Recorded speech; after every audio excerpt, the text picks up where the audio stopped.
Here we are doing Bible in a Minute, and this is episode 5 of the Chronological Gospels series. And so what's really interesting, there's so many names in these genealogies, and sometimes we focus on, sometimes we don't even read the names in the genealogies. And if we do, then we do focus on, as per my previous video, the names of the women, which are very significant. But it's also incredibly significant about the names of the kings that follow David. And this is what I want you to focus in on for just a few moments here.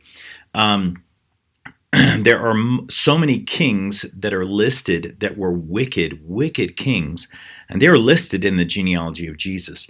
These men practiced idolatry, they practiced child sacrifice, they practiced wickedness. There was a good king, he was Hezekiah, and he was a good godly king. He removed idolatry, idol worship, he removed a lot of the pagan practices. He followed he followed God's commands.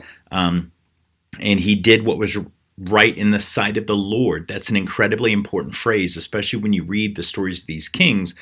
Typically, towards the end of their life, it'll tell you if they did what was right in the sight of the Lord or if they did what was right in their own eyes. And that is a phrase you don't want to miss, because at the end of your life, what will God say about you? That you did what was right in the eyes of the Lord, that you obeyed his commands and you lived the way God told you to live, or that you did what was right in your eyes. You chose your own rules, your own path, your own set of morals and conduct, which were opposite of what God had said.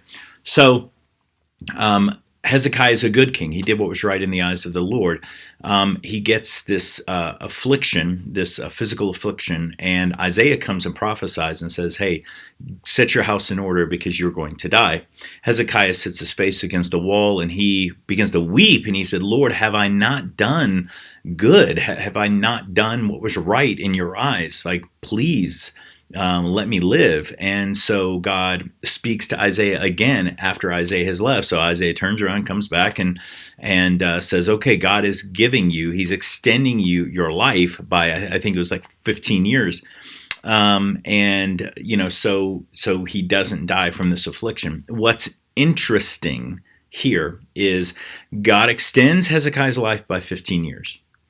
3 years later, he and his wife give birth, or his wife gives birth to Manasseh, one of the most wicked kings in all of Israel. Now, had Hezekiah not lived longer, he and his wife would not have had Manasseh.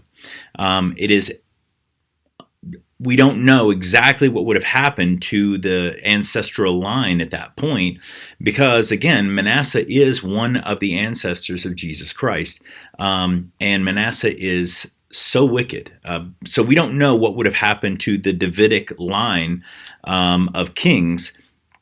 Would it pass to another line, another descendant? But what's very interesting is that this is one of the most wicked kings in all of Israel, Manasseh, and he is in the line of Jesus Christ. Another one, I think it's Jeconiah, or not completely sure how to pronounce his name. He is so wicked that Jeremiah said in Jeremiah 22:30, record this man as childless. And so it's kind of weird how all of this plays out with the ancestral line. But Matthew, if you actually do the research, Matthew does leave out some names. He does not include every single name of every single ancestor. Now, why? Commentators believe that it's because Matthew opted for symmetry. Matthew's account includes basically 6 sets of 7. Or 3 sections of 14 generations. 7 is a very important number, and 14 is obviously just a 7 times 2. So it's 6 sets of 7. And it's possible that it was how Matthew had memorized the genealogies. And because in gematria, which is the giving of numerical value to the consonants in a word, that every letter has a number value Aleph is 1, Beit is 2, Gimel, Aleph, Beit, Gimel, Gimel is 3, and so on. And so every letter has a number, and that means every word has a number when you add those numbers up within that word. Well, Gematria, David's name would be DVD, and that's 4 plus 6 plus 4, that equals 14. And David is the 14th name on the list. So, Matthew could have been playing on that concept of either ease of memorization, having 6 sets of 7 or 3 sets of 14. Sorry, you didn't know there was going to be math involved. Or it could just be how Matthew wanted to give a nod to Gematria, this numerical value, which is pretty. It's very interesting actually when you get into it. So we see this genealogy. Now, here's the other thing I want to cover real quickly.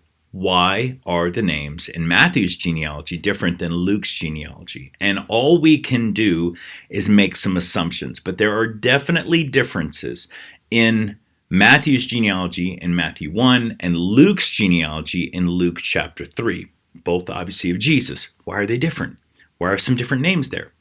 Well, some commentators, and matter of fact, the majority of the commentators that I've read say that they believe Matthew is giving us the royal line of Jesus through David, and Luke's genealogy is giving us the priestly line through Mary, because Mary is related to Elizabeth, and Elizabeth is the wife of Zechariah, a Levite, right, a priest.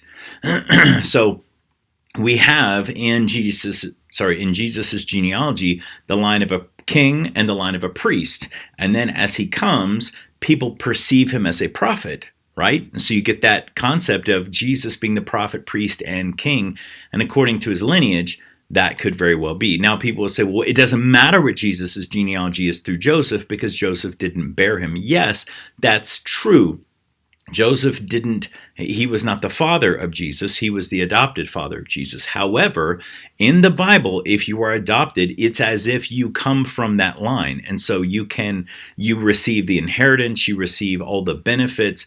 It's as if you were born of that father. And so just like we have adoption today, you get the family name.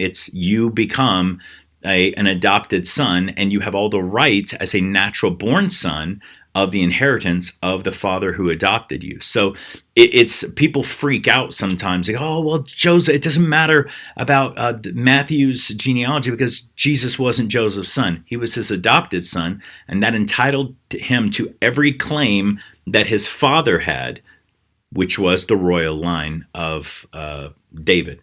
And so it's important to understand there are some differences. Now, are there other excuses or other reasons why Luke's is different and Matthew's? Honestly, Matthew seems to be a very big fan of symmetry, and one commentator says that it seems like he may have omitted names he thought were not important to the list. Who knows? But anyway, so if you've ever wondered why the genealogies of Matthew and Luke are different, there's the big prevailing theory as to why that is. So that was episode 5 of Chronological Gospels, Bible in a Minute. Hope you enjoy. Like, subscribe, share, comment. Let me know if what you think, and we can discuss a little bit. God bless, and have a great day.